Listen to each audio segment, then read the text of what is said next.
Everybody, welcome to Live with Chaudhry here at CPHI Worldwide. It's day one in Frankfurt and I'm delighted to be catching up with my good friend Paul Priebe from Qosina, who's going to tell me a bit more about what they're doing here this week at CPHI in Frankfurt. But first, Paul, it's lovely to see you. How are you, my friend? I'm doing well, thank you, Rizwan. Now, I know you have travelled a lot, and the last time I saw you was in Vienna, actually. That's right. In May for Bioprocessing Europe.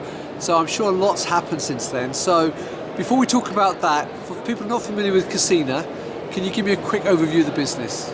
Sure. Qosina is a distributor of products to the bioprocess and medical device industries, and we primarily sell non-sterile components for single-use integrators or medical device manufacturers for further manufacturing, typically are then sterilized and sold to market.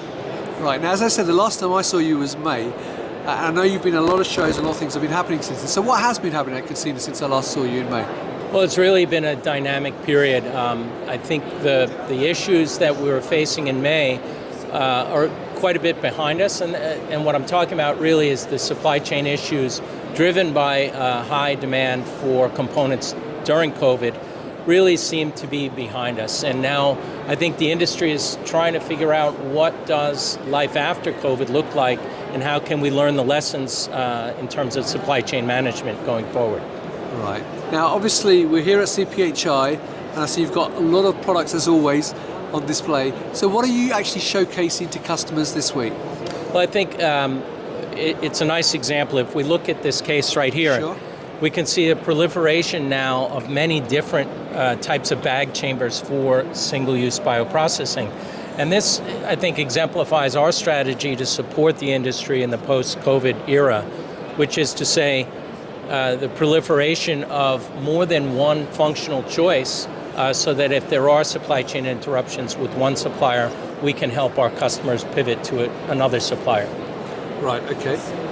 And what else are you showcasing? So really, we've been working on a few different things. Here you can see a showcase that has quite a bit of color in it, and I'm a big proponent of the use of color to help error-proof single-use designs.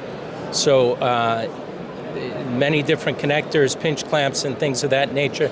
The clamps are a good way, a non-process contact component that can be colored in order to differentiate different lines for a fill or a drain or some other functional line on a bioprocess system. Brilliant. And here in this showcase, it's nothing really new. It's just a nice example of the proliferation of our portfolio so that we can help our customers with anything they need to build a single-use bioprocess system. Of course, we have in the rest of our booth our traditional thousands of stock components that can be used in bioprocess applications or medical device applications, and customers are welcome to come here and grab the samples they need for their development projects and take them home. Brilliant, Paul. Well, look, I just bumped into the showcase people. That's fantastic. Quick question though, from your perspective as someone who works in the single-use space, how are you seeing the sector develop now going forward? Because obviously there's been COVID, but also there's been talk about sustainability and so on. So how do you think that's all impacting the market? Well, it's been shown through complex life cycle analyses that single-use actually has a lower carbon footprint than traditional technologies that consume a lot of high-quality water and things of that nature. But I think more to the point is the value creation of single-use technology during the development of the COVID vaccines. It's been said many times, and I won't take credit for saying this, but the vaccines pathway to market and to approval was something like 10 times faster, and single-use played a major role in the ability to make so many doses so quickly. Brilliant. Now, if people want to meet you, obviously they can come here to your booth, which is in Hall 3, J60. But if they can't be here this week, I know you guys are at so many events, both here in Europe and North America, and also other parts of the world as well. But where can they see you in the near future?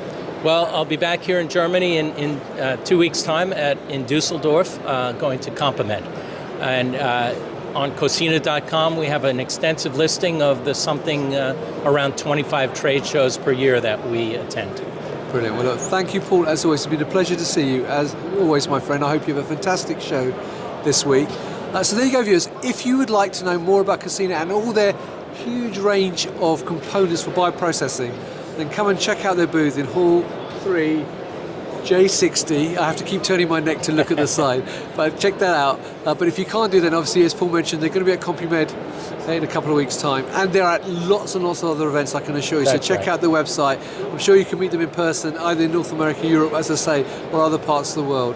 And if you can't do that, then obviously you can check out the website and the LinkedIn page as well. So Paul, once again, thank you very much, my friend.